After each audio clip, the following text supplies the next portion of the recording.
Graças a Deus, igreja. Não precisa rir da minha voz. Vai melhorar.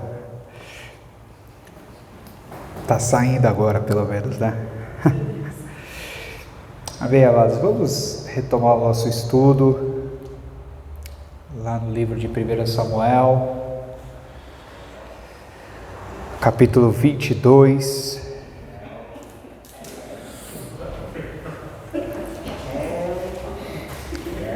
Samuel.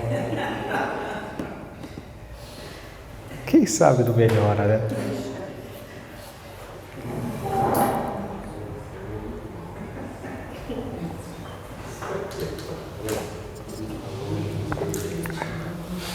Primeira Samuel 22. Nós já falamos do início sobre a estadia por um período aí de Davi na caverna de Adulão. Nós falamos sobre o salmo da qual ele descreve esse período e que ele passa desse processo com o Senhor. E hoje nós vamos falar da continuação do capítulo 22, quando fora, amados, fora da situação em que Davi está inserido. Nós estamos estudando sobre a vida de Davi, nós estamos meditando e compreendendo de Deus, o propósito de Deus sobre a vida de Davi, mas também nós estamos analisando tudo o que ocorre além da vida dele. Hoje nós vamos falar um pouco sobre Saul também, mas com o propósito de entender a oposição à obra do Senhor. Davi é o exemplo a ser seguido, sim, mas também nós vamos aprender na palavra de Deus os exemplos que nós não devemos seguir. Então eu vou pedir o auxílio dos irmãos, por conta de tentar preservar o máximo possível a minha garganta aqui. A leitura, pedir que alguém possa ler em voz alta. Eu vou só falando os versículos e os irmãos podem me ajudar com isso. Então nós vamos lá em 1 Samuel, capítulo 22, a partir do versículo 6. Todos acharam aí? Amém. E eu vou pedir, Fábio, que tem voz de muitas águas, do capítulo 22, Fábio, do versículo 6 até o versículo 8. Pode começar. E ouviu Saul que já se sabia de Davi e dos homens que estavam com ele. E estava Saul em Gibeá, debaixo de um arvoredo, em Ramá, e tinha na mão a sua lança, e todos os seus criados estavam com ele. 7. Então disse Saul a todos os seus criados que estavam com ele: Ouvi, peço-vos, filhos de Benjamim, dar-vos-á também o filho de Jessé a todos vós, terras e vinhos, e far-vos-ás a todos chefes de milhares e chefes de centenas.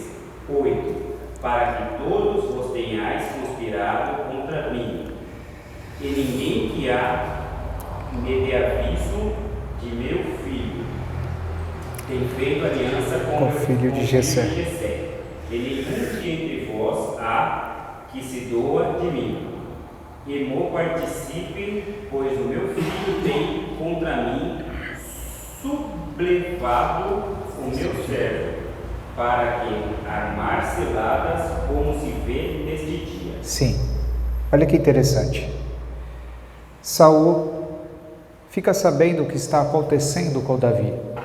Davi numa caverna, agora tem um exército pequeno, mas um exército. E Saul começa a ouvir aquilo que está acontecendo com a vida de Davi, e ele não tem autoridade e poder para tocar em Davi, ele não tem formas de fazer isso, mas as notícias chegam a ele. Preste muita atenção nisso, amados. As notícias estão chegando a Saul, e Saul começa a olhar à sua volta, e ele começa a sentir que talvez ele esteja sozinho. Ele fala, aqui nesses versículos que o irmão Fábio leu, ele fala assim: o meu filho tem aliança com Davi.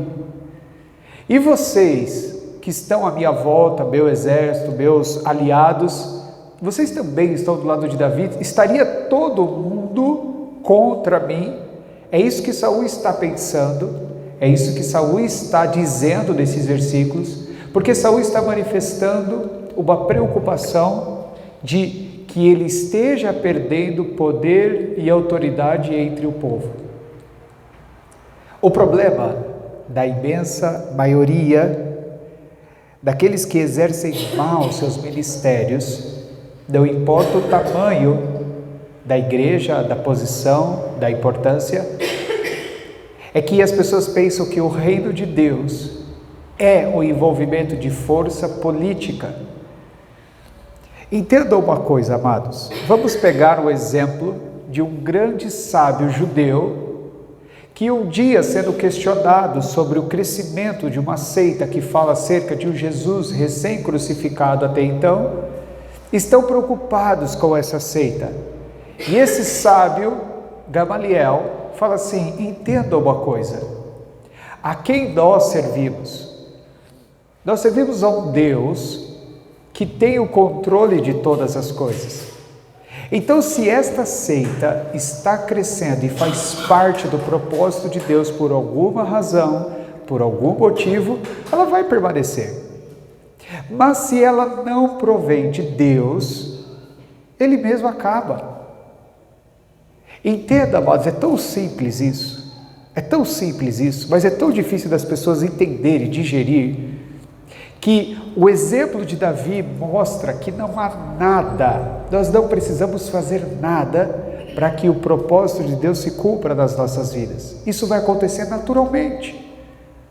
E se você está perdendo espaço, como Saul está perdendo espaço, não é com força, violência, batalha ou guerra que ele vai retomar isso. Ele se sente traído, ele se sente sozinho, ele sente que ele está perdendo espaço, e isso é um fato, isso é uma verdade. Mas ao invés dele se voltar para o Senhor, ao invés dele consertar os seus caminhos, ele tenta, por aquilo que uma das primeiras coisas que nós aprendemos nesse estudo, de que a obra é de Deus e ela flui naturalmente. Então, se você tenta romper o que é natural para tentar fazer pela sua capacidade, não tem como isso dar certo. Pelo contrário, isso só vai aumentar o problema. Então, Saul está fazendo o quê? Saul está juntando para si pessoas aliadas a combater uma guerra que existe entre ele e Davi. Só que esta guerra, amados, só existe da parte de Saul. Davi não tem nada contra Saul. E aqui é um ponto interessante, porque Saul começa a enxergar coisas que não existem. E isso é muito comum. Enxergar coisas que não existem. Saul está se sentindo traído, Saul está se sentindo enganado, Saul está sentindo que as pessoas estão deixando ele para trás, ele está perdendo poder. Ninguém está traindo ele. Ninguém está fazendo complô contra ele, ninguém está armando ciladas para tirar a coroa dele. Tudo isso, amados, é coisa da cabeça dele. Tudo isso é produzido segundo a maldade do seu próprio coração. Isso não existe. E entenda que quando você faz parte desse processo em que Deus está construindo o caráter dele, para que o ministério que ele propõe à sua vida seja exercitado, sim, vão existir pessoas que vão de forma injusta falar coisas que não existem, sua intenção é uma, mas ele enxerga outra. Você não é responsável pela cegueira na qual essas pessoas estão. Davi não é responsável pela cegueira de Saul. Davi só é responsável pelas suas ações. E ele só responde pelas suas ações. O que Saul está fazendo, não há nada que Davi possa melhorar, impedir, amenizar ou resolver. Entenda isso. É muito comum. Por quê? Porque Saul é o exemplo do homem carnal. Ele está tentando retomar força e poder que ele está perdendo naturalmente. Como? Trazendo mais aliados. Ele chama esse povo e fala assim: ei, vocês estão comigo ou não estão? Se vocês não estão junto comigo, então agora vocês, quem quiser ir embora, pode ir embora, porque eu quero homens fiéis do meu lado, porque eu tenho uma luta declarada contra Davi. E agora vem um ponto mais ainda fundo desse sentimento de Davi. Pode ler aí, Nicolas, a partir do 9? Vamos lá. Então respondeu Doeg, 22, né? 22, 9, isso aí. Então. Respondeu Doeg, o Edomita, que também estava com os servos de Saul, e disse: Vi o filho de Jessé chegar a Nob, a Aimeleque, filho de Aitube, e como Aimeleque, a pedido dele, consultou o Senhor, e lhe fez provisões, lhe deu a espada de Golias, o filisteu. Pode continuar. Então o rei mandou chamar Aimeleque, sacerdote, filho de Aitube, e toda a casa de seu pai, a saber, o sacerdote que estavam com o nome. Todos eles vieram ao rei. Disse Saul: Ouve, peço-te, filho de Aitube. Este respondeu: Eis-me aqui, meu senhor. Então lhe disse Saul: Por que conspiraste contra mim? Tu és filho de Jessé? Pois me deste pão e espada, e consultaste a favor dele, a Deus, para que se levantasse contra mim e me amarrasse ciladas, como hoje se vê. Só até aí. Olha só. Saul fala assim: me traz aqui o sacerdote, na qual Davi consultou ele quando estava fugindo de Saul. Traz os outros sacerdotes, mais 85. Saul fala assim: vocês estão conspirando contra mim. Olha que interessante, amados. Isso é tão comum dentro da igreja. Só que isto é comum dentro da igreja porque ainda existem muitas pessoas carnais. É muito comum dentro da igreja você vê uma maldade que não existe nas pessoas. É muito comum dentro, não estou falando da igreja aqui junto, nós, como igreja, nós estamos vendo uma maldade aonde não existe. É muito comum as pessoas falarem mal umas das outras, sendo elas igreja, cristãos, pequenos cristos dessa terra, vendo uma maldade que não existe. Vocês estão conspirando contra mim. Você foi orar a Deus, você foi falar com Deus para dar bons conselhos para Davi, meu inimigo. Peraí, amados, olha como um homem, até então de Deus, está tão desvirtuado e se perdendo. Mas e se Saul é de Deus e Davi não é de Deus, por que a preocupação da consulta? Por que a preocupação da resposta de Deus? Por que da preocupação de que ele agora foi interceder por Davi? É tão claro e notório a carnalidade de Saul, mas as pessoas não enxergam isso. Elas veem maldade. Eliabe via maldade no coração de Davi, nós lemos lá no capítulo 17. Eu conheço a maldade do teu coração, um homem que é segundo o coração de Deus. Saul está vendo maldade nas ações do sacerdote e não houve maldade alguma. Entenda uma coisa e grave isso. Você pode esquecer tudo que nós vamos falar daqui para frente, mas isso eu gosto. Se você tem que gravar alguma coisa, que grave isso. Aqueles que vivem na carne, aqueles que não andam segundo o Espírito, veem maldade em tudo. Veem maldade em tudo. Vê perversidade. Vê coisas que não existem. E ainda acha assim, é só você que não vê. Está aí estampado, essa pessoa é assim, essa pessoa é desse jeito, ela é maldosa, ela faz isso, ele é isso, você não percebeu que ele é isso, que ela é isso? É assim que Saul é. Ele enxerga aquilo que não existe. É assim que Simão, o fariseu leproso, vê Jesus, maldade em Jesus. falhas em Jesus, ele não pode ser profeta. Como é que sabemos se nós estamos mais parecidos com Saul do que com Davi? Olha para as atitudes dele. Ele acha que ninguém está a favor dele. Ele acha que ninguém ajuda ele. Ele acha que, olha, ele é rejeitado pela igreja, pelo corpo de Cristo. Muitas pessoas, muitas ovelhas dentro da igreja se sentem assim. E não por culpa somente dos pastores, da liderança ou da própria igreja. Saul deixou esse sentimento crescer. E se você conversar com essa pessoa, ela vai ver defeito e maldade em todo mundo da igreja. Todo mundo. Saul está sozinho. E não é por culpa de Davi. Saul se sente traído. E não é por culpa de Davi. Saul acha que todo mundo é mau. E todo mundo está contra ele. E todo mundo é pecador. Ele não. Ele não vê os seus defeitos.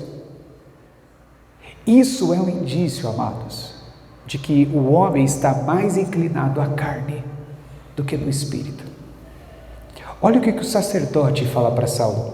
Saul vem, olha o que você está fazendo, você está contra mim, você está destruindo o meu reino, você está ficando a favor de Davi. Olha o que o sacerdote fala para ele. Agora eu vou pedir que Giovanni, pode ser, Gê? Você dá continuidade? 15, né? 14. E respondeu Aimeleque ao rei e disse: E quem entre todos os teus criados há tão fiel como Davi e genro do rei, pronto na sua obediência e honrado na tua casa? Comecei porventura hoje a consultar por ele a Deus? Longe de mim tal. Não impute o rei coisa nenhuma a seu servo, nem a toda a casa de meu pai, pois o teu servo não soube nada de tudo isso, nem muito nem pouco. Para aí, olha que interessante. Como é que você combate a carnalidade, a cegueira de Saul? Com fatos. Fatos. Toda discussão precisa ser pautada sobre fatos. Todo conflito precisa ser pautado sobre fatos. Você está discutindo com o teu marido, você está discutindo com a tua esposa, você está num conflito com uma pessoa, como é que as coisas se resolvem? Com fatos. Não significa que a discussão vai acabar.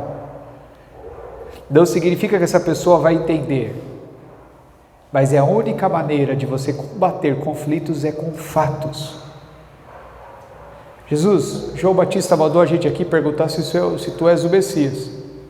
Aí Jesus faz o quê? Fatos. Era cego, está enxergando. Era surdo, está ouvindo. Ele não filosofa. Ele apresenta fatos, dados. O sacerdote olha para Saul e falou: Saul, peraí. Você está dizendo que eu estou contra você? Ajudando Davi? Davi é o maior defensor do seu reino. Se ele é o que mais defende o seu reino e eu ajudo ele, como que eu posso estar contra você? Isso é um fato.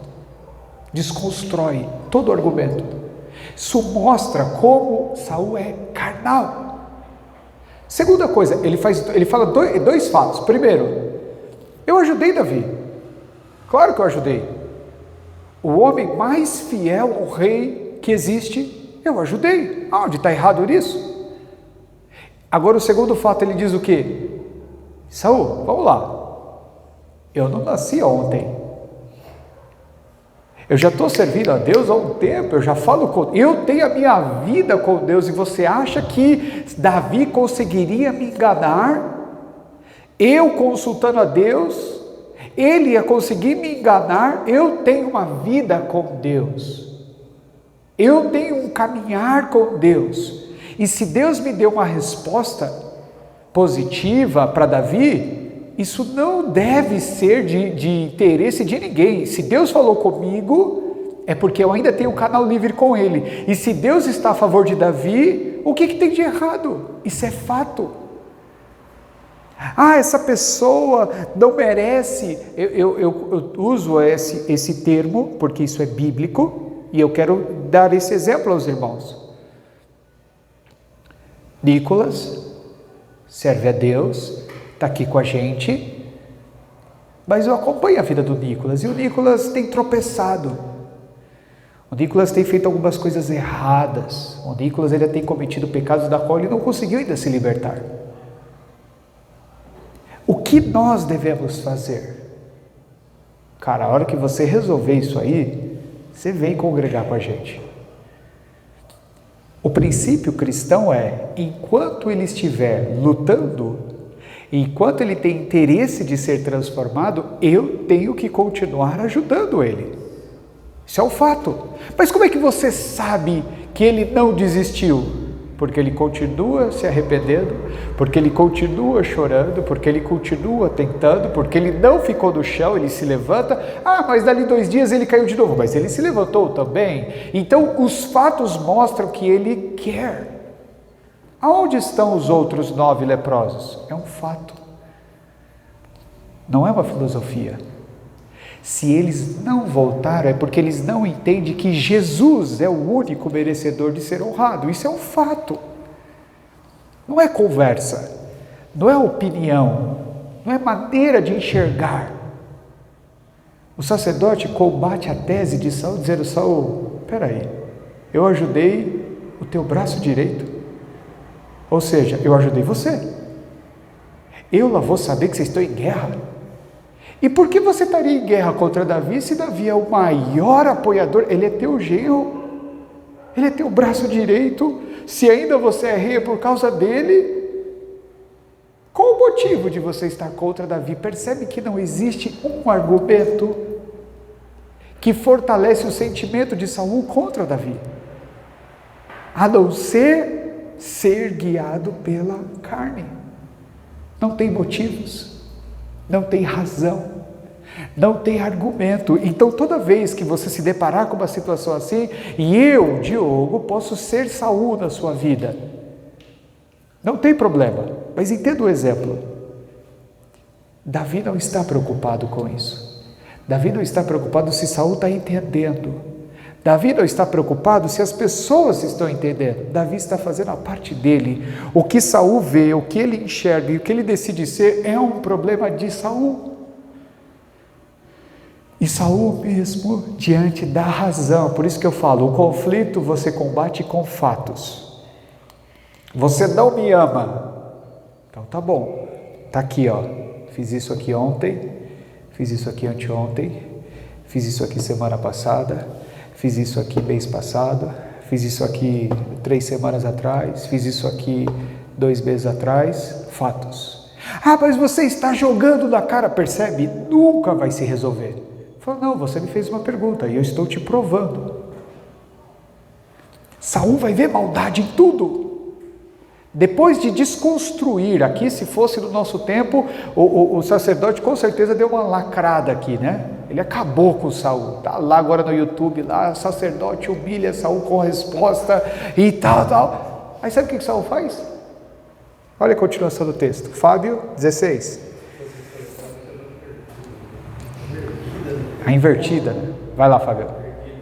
Porém o rei disse: Aimeleque morrerás certamente, tu e toda a casa do teu pai. 17. Isso, pode continuar. E disse o rei aos da sua guarda, que estavam com ele: Virai-vos e matai-vos os sacerdotes do Senhor, porque também a sua mão é com Davi, e porque souberam que fugiu e não fizeram saber. Porém, os criados do rei não quiseram estender as suas mãos para arremeter contra os sacerdotes do Senhor. Para um pouquinho. Saul não contra-argumenta. Por que ele não contra-argumenta? Porque não tem argumentação. Seguinte, você vai morrer e pronto. Eu decidi, você vai morrer. Chama os criados dele e fala assim, vamos agora acabar com todo mundo. Só que a maldade está em Saul. Não está em todo mundo à volta dele. Ele ainda não contaminou no mesmo nível a todos. Os caras olham para o rei e falam assim, rei, peraí, nós estamos juntos. Mas mandar matar os sacerdotes do Senhor, olha o absurdo, olha a loucura. Entenda uma coisa. Para aqueles que estão na luz, entenda o que Jesus diz. Não tem como trevas e luz se combinarem. Não tem. Nem as trevas vai entender o que o sacerdote está falando para ele, e nem a luz vai fazer com que as trevas compreendam, ou a luz compreendam as trevas. Saul, olha a loucura que você está fazendo. Agora você está pedindo para nós matarmos os homens de Deus por uma coisa que é dele. E isso acontece muito, amados. Saul percebe que talvez não é por esse caminho, mas ele não encerra a sua investida contra esse sacerdote. Continua, Fábio, 18, né? Então disse o rei a Doeg: vira-te tu e arremete contra os sacerdotes. Então virou Doeg o idumeu e arremeteu contra os sacerdotes e matou, naquele dia, 85 homens que vestiam efode de linho. 19. Éfode de linho. Isso. 19. Também a nobre cidade destes sacerdotes passou a fio de espada, desde o homem até a mulher, desde os meninos até aos de mão, e até os bois, jumentos e ovelhas, passou a fio de espada. Todo o sustento dos sacerdotes, todos foram mortos. Por quem? Sempre vai ter um, pelo menos um, que vai estar na mesma visão de Saul. Vocês não têm coragem, né? Mas tem um puxa-saco lá. Sempre vai ter um, fica tranquilo, sempre. E ele faz. O maior exemplo a ser extraído, amados, aqui do versículo 6 até o versículo 19 do capítulo 22 de 1 Samuel é o seguinte. Não que, como eu disse, o resto você não precisa gravar. Como é que nós sabemos que nós estamos mais inclinados à carne do que ao espírito? Se nós estamos matando as pessoas, se nós estamos destruindo as vidas, homens de Deus, que estão servindo a Deus, que estão dentro da igreja, que estão, talvez cometeram um erro, mas será que foi um erro mesmo? Como que eu vou saber? Eu ajudei o maior ajudador do rei, e como eu podia imaginar que eu estava contra o rei fazendo isso? Como assim? Orar por ele é pecado? Pedir uma direção de Deus para ele é uma coisa errada? É claro que não é errado. Mas como é que eu e você podemos medir e sentir que nós estamos cada vez mais andando na carne? Quando nós estivermos matando as pessoas. E eu quero falar algo aqui aos irmãos como testemunho próprio, meu, para ser cobrado de vocês. Uma coisa eu nunca posso admitir, é que uma vida sequer saia desta igreja, deste trabalho, ferido com o reino de Deus. A pessoa pode sair porque ela não quer mais, ela lançou o mão do arado, ela quer voltar para o mundo, ok. Ela pode sair porque, olha, eu achei uma igreja muito boa perto de casa e eu estou muito longe daqui, eu quero congregar lá. Glória a Deus. Olha, eu quero ir congregar numa outra igreja, porque lá tem mais jovens da minha idade, e eu quero, glória a Deus. Mas matar vidas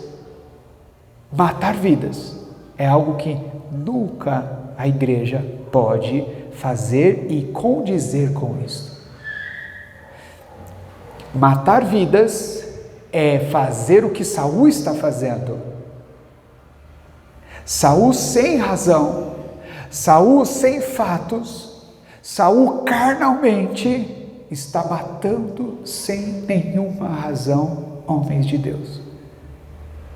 Por medo, por vaidade,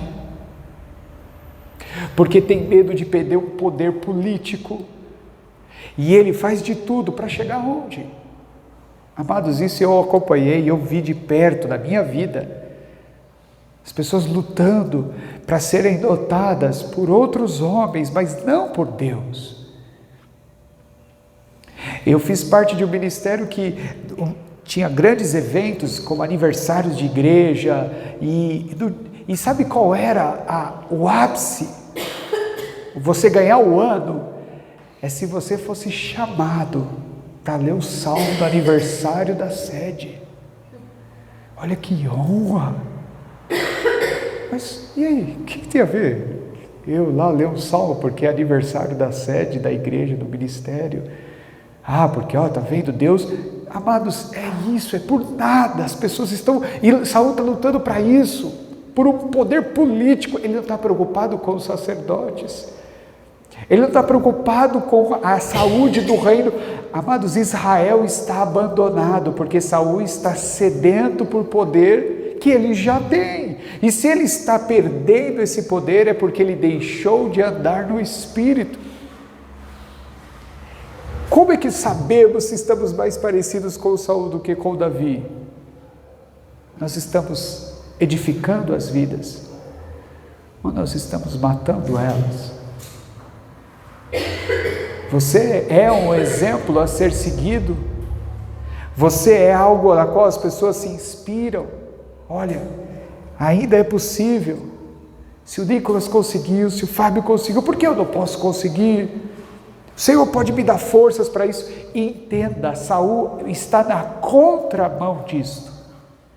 Saul está caminhando cada vez mais para a carne. E não há nada que você fale que vai mudar isso nele. O sacerdote apresentou fatos. Aquilo que é óbvio. Aquilo que está nu e patente diante dos olhos de qualquer pessoa. Mas Saul não enxerga. Você acha que eu ou você vai conseguir abrir os olhos dele? Não vai. Porque o problema não está no argumento. O problema não está em quem está argumentando. Talvez está faltando um pouco mais de espiritualidade, que é mais do que esses sacerdotes que viviam a vida entregue para o Senhor. A Bíblia diz que quem convence o homem do pecado, da justiça e do juízo é o Espírito Santo. Sim, mas não se esqueça que essa afirmação não é garantia. O que é isso? Não é porque esse é o papel do Espírito Santo que ele consegue. Porque isso não depende dele somente, é o papel dele, é a função dele. Ele bate, mas se Saul não abrir a porta, não acontece nada. Você acha que Davi ficou culpado por isso? Você acha que Davi falou assim, meu Deus, por que eu fui consultar o sacerdote? Agora todo mundo morreu por minha causa. Não. Porque Davi tem um coração duro? Porque Davi é indiferente a esses homens? Não, amado. Sabe por que Davi não carregou esse fardo? Porque cada um responde pelos seus atos. Esses homens morreram injustamente. Davi não se culpa por isso. Era o meu papel. Ele é um sacerdote. Eu tenho que consultar o sacerdote em situações como eu estava vivendo. Então não tem nada de errado. E se esses homens morreram, toda a responsabilidade não é dele, é de Saul. E aí o que acontece? Porque eu já vivi isso, amados. Por muitos anos eu me sentia culpado. Eu falava, Senhor, mas essas pessoas estão sofrendo por minha causa. Essas pessoas estão sofrendo porque eu decidi enfrentar Saul e fazer isso e aquilo. E aí as pessoas sofriam, e eu sofria também, até que o Senhor falou assim, mas uma coisa não tem nada a ver com a outra. Não tem nada a ver. Você está sendo forjado. Isso é necessário. Eles também.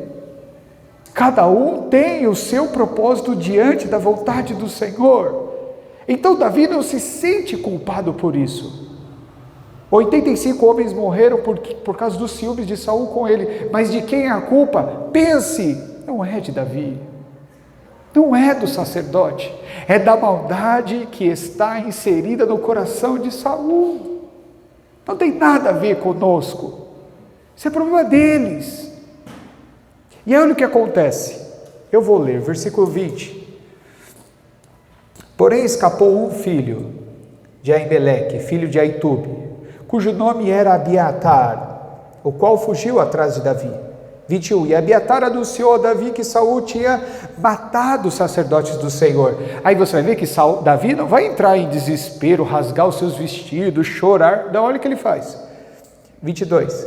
Então Davi disse a Abiatar: bem sabia eu naquele dia que, estando ali, Doeg, lembra o puxa-saco? O edomita não deixaria de o denunciar a Saul. Eu dei ocasião contra todas as almas da casa de teu pai. Fica comigo, não temas, porque quem procura a minha morte também procurará a tua, pois estarás salvo comigo. Ele ameniza o coração daquele jovem. Olha, fui eu que fui procurar o teu pai. Fui eu. Eu sou responsável, porque Saul matou, porque eu fui lá. Mas fique em paz, você está comigo agora. Ele não fica ali, ai, me perdoe. Ele fala assim, a responsabilidade é minha. Eu sei disso. Porque se não existisse eu da história, eles não morreriam. Mas em nenhum momento, Davi carrega esse fardo. Ele fala, isso é um fato. Se eu não tivesse ido lá, eles não estavam mortos. É fato. É ponto, é verdade. Mas está feito. Fica comigo. Fica aqui comigo que você não vai perecer. Anda comigo, que nós vamos ver o que Deus vai preparar. E ele não se levanta contra Saul, ele não fala mal de Saul, ele não condena o ato de Saul, ele fala assim, deixa o Senhor cuidar. Só fica comigo, porque se te acharem, vão te matar. Grave isso. Capítulo 23. Pode ler para mim, Fábio, a partir do versículo 1. Foi anunciado a Davi, dizendo, eis que os filisteus pelejam contra Keila e saqueiam as eiras. Consultou Davi o Senhor, dizendo, irei eu e ferirei esses filisteus? E disse o Senhor a Davi, vai e ferirás os filisteus e livrará a Keila. 3. Porém, os homens de Davi lhe disseram, eis que tememos aqui em Judá, quanto mais indo a Keila, contra os esquadrões dos filisteus. Parem um pouquinho. Olha que interessante. Davi, então, recebe essa notícia e ele fica sabendo que os filisteus estão se levantando contra Keila. E ele vai lá defender eles, sempre contra os filisteus. O seu exército fala assim, Davi, mas peraí, Keila também não é parceiro nosso, tal. Não é melhor deixar os caras se matarem aí sozinho? E Davi está fazendo uma coisa, já construindo uma coisa, amados, maravilhosa, que o seu filho vai fazer com louvor. Ele está aprendendo a fazer alianças, não com os costumes dos ímpios, mas ele está praticando aquilo que no Novo Testamento traz, se possível, tenha paz com todos. Os filisteus já é uma maldição que está inserida no sangue deles, eles sempre vão estar contra Israel, então não tem como fazer aliança com eles. Vamos ajudar Keila. Só que acontece uma coisa interessante aqui, e eu quero encerrar neste ponto. Se você discorrer e ler até o versículo 13, você vai perceber que Davi luta a favor de Keila, vence os filisteus. Lembra o que ele fez com Golias? Ele matou Golias. O que o povo fez então com Davi, o povo de Israel? Reconheceu o seu feito. O que Saul deveria fazer? Também. Olha que interessante, ele acabou de livrar aquele lugar do opróbrio dos filisteus. Só que aí Saul fica sabendo que Davi está naquele lugar. E ele fala, então, eu vou fazer o seguinte, vamos até Keila. E lá nós vamos então pegar Davi, porque é uma cidade toda fortificada, fechada, ele não tem para onde fugir. O que você pensaria? Imagine você, que você agora, pelo seu exército, acabou de livrar uma cidade de ser escrava dos filisteus. A cidade está grata a você, por tudo que você fez por ela, certo? No dia seguinte, o teu inimigo está vindo contra você. O que você pensa? Eu vou fugir para os campos, em campo aberto, vou me esconder em cavernas, vou fugir pelo mato, vou me esconder nos rios, ou eu vou ficar nessa cidade fortificada, aonde as pessoas aqui vão me defender porque eu acabei de livrar elas. Para onde você iria? Você iria correr pelo campo e tentar se esconder? Ou você ficaria numa cidade fortalecida, da qual você acabou de salvar dos seus inimigos, contando que eles vão ficar ao seu lado? Porque é o óbvio. É isso que Davi pensa. Deus, eu acabei de livrar esse povo aqui, eu acho que é o lugar a ser feito. Saul vai vir contra mim? Pode vir. Pode vir. A cidade é fortificada, o povo me ama. Sabe o que Deus fala para Davi? Davi, vai embora. Mais uma vez, o Senhor está ensinando o mesmo capítulo a Davi. Amados, eu aprendi de uma forma muito triste, mas entendi o que é isso. Isso está se repetindo pela segunda vez na vida de Davi. Lembra do povo que faziam cânticos dizendo que Davi era muito melhor que Saul? Que Saul matou milhares, Davi matou seus 10 milhares? Lembra do povo que só está livre e feliz porque ele matou Golias e acabou com o exército dos filisteus? Lembra do povo que adorava Davi? Sim, esse povo nunca foi atrás de Davi para ajudar ele. Esse povo nunca se importou com a perseguição de Saul contra ele. Davi tem que fugir escondido de Saul. Quando ele faz isso por e você fica com uma lição de casa até o versículo 13, ler, Deus fala assim, sai daí, não espere que eles vão ficar do seu lado, não. Não espere que eles vão te defender, não espere ser amado e abraçado por eles, porque eles não sentem isso por você. Você vai ser traído por eles. Davi então pega suas coisas e foge. Pela segunda vez Deus fala para Davi novamente, Davi, não confia do sentimento, do coração, da multidão, do povo. Não acha que essas pessoas vão te defender quando você mais precisar. O ministério na qual Deus cumpre em nossas vidas, não importa o tamanho e até onde vai esse ministério, é sempre uma relação entre você e Deus. Sempre. Ah não, depois de tudo que eu fiz, esse povo vai... Não vai. Olha o que diz o versículo 12 e 13. Disse mais Davi, entregar-me-ia os cidadãos de Keila, a mim os meus homens das mãos de Saul, e disse o Senhor, entregariam. Ele pergunta, Senhor, mas você acha que esse povo vai me trair? Acabei de ajudar eles, você acha que eles vão me entregar de bandeja na mão de Saul? Eles vão lutar por mim. Aí sabe o que o Senhor fala para ele? Eles vão te trair, eles vão te entregar. 13, então se levantou Davi com os seus homens, uns 600, e saíram de Keila, e foram-se aonde puderam, e sendo anunciado a Saul que Davi escapara de Keila, cessou de sair contra ele. Deus falou, não confia. Esse não é seu povo, Davi. Não é isso aí que eu preparei para você. Mas Keila fez parte da história, mas não é o propósito de Deus. Mas aquela nação, aquelas mulheres que faziam cânticos, Israel, sim, mas não é esse povo que você vai governar não, Davi. Esse povo vai morrer, vai perecer. É uma outra geração que está vindo. É outra gente. É outro propósito. Por que eu estou falando isso a vocês, irmãos? Porque um dos principais ensinamentos bíblicos que existem, eu gosto muito de usar o exemplo do filho de Davi, Salomão. Quando ele julga a causa de 2 prostitutas, da qual as 2 tinham acabado de ter filhos no intervalo de 4 dias, uma da outra. E uma dormiu sobre o seu filho e ele morreu. E de madrugada ele troca. Ela pega o seu filho e troca com a outra mulher. E a mãe, ao acordar, vê que o seu filho está morto, mas ela percebe que não é o seu filho e vai requerer essa causa a Salomão. E Salomão usa um princípio, pela sua grande e imensa sabedoria, que é o princípio que divide, que clareia, que norteia todas as coisas. É uma coisa chamada amor. Ele fala assim, então faz o seguinte, corta a criança no meio.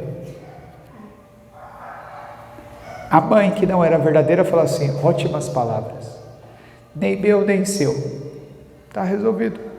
A mãe verdadeira fala assim, não, rei, não faça isso, eu prefiro que ele viva com ela. O que isso significa? Que amar é sacrifício. Me mostre uma ação de amor que não requereu sacrifício. Uma. Alguém tem que perder para que o amor seja conhecido. Alguém tem que sofrer o dano para que o amor seja notório. Se alguém não perder alguma coisa, não tem amor. Abraão, você me dá seu filho, você perde ele, e aí eu vou ver o quanto você me ama. O que o Senhor está mostrando a Davi?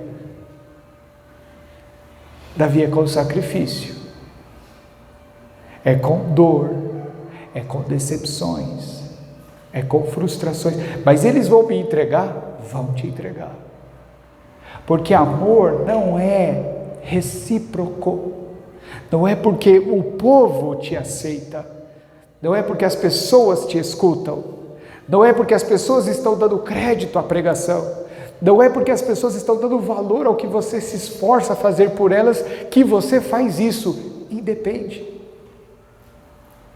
Independe, porque é você que tem que decidir fazer isso, independente do resultado, independente de como a pessoa vai te tratar, independente de como isso vai voltar, você decidiu. Davi não guarda rancor dessa cidade. Puxa vida, eu não acredito, Senhor, sério, que traição, que morra esses homens também. Não, lá na frente ainda ele vai favorecer esse povo de novo, porque amar não é suspeitar mal, mesmo sabendo que eles iriam trair. Davi não suspeita mal deles e ajuda eles lá na frente. Esse povo na qual eu livrei Golias deles, agora não vem me ajudar, estou fugindo para a caverna, ninguém vem atrás de mim. Ele não fica guardando ressentimento. Isso é coisa de gente carnal. Não é, amados, amor é isso, e é isso que Deus está forjando no coração de Davi. Davi, confia em mim, só em mim. Não acha que o povo vai te defender, não. Você não vai virar rei por vontade do povo. Você não vai virar rei porque o povo te ama. Você vai virar rei porque eu quero. Porque eu governo todas as decisões. Então não é pelo povo, nem para o povo, nem de abraçar e de lutar pelo povo.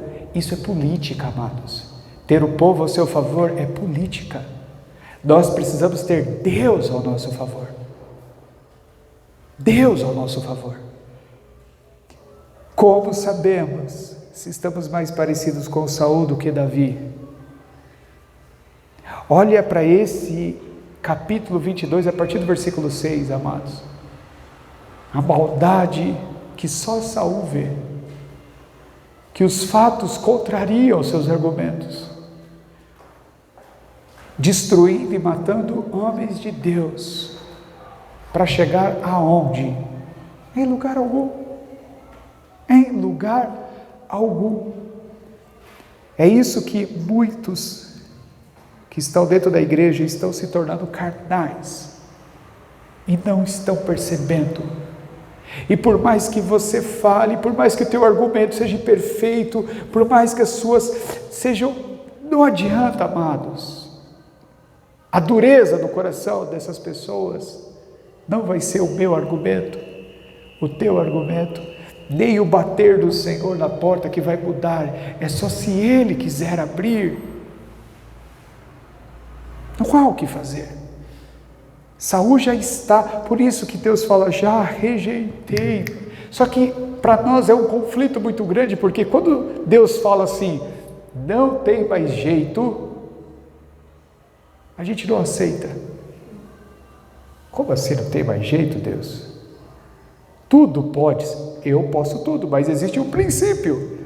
Eu não posso arrombar a porta. E Saul nunca mais vai abrir essa porta. Ele não quer.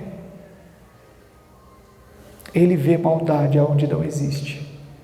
Ele vê perversidade onde existe amor. Como consertar isto? Lembre-se, o problema é de Saul, amados. Então não vá chorar aos pés do Senhor. Não vai questionar a Deus pelas atitudes de Saul ou dos outros. Examine-se a si mesmo para ver as suas atitudes. O que você faz. Não importa quantas pessoas paguem o preço daquilo que você fez, mas fez segundo a vontade do Senhor. Morreram os sacerdotes? Sim, morreram. Mas eu também não tenho culpa. É a função deles. É o papel deles. É só lamentar por aquilo que Saul está virando. Não tem o que ser feito, então não tem ressentimento. E cada um vai responder pelas suas ações. Amém?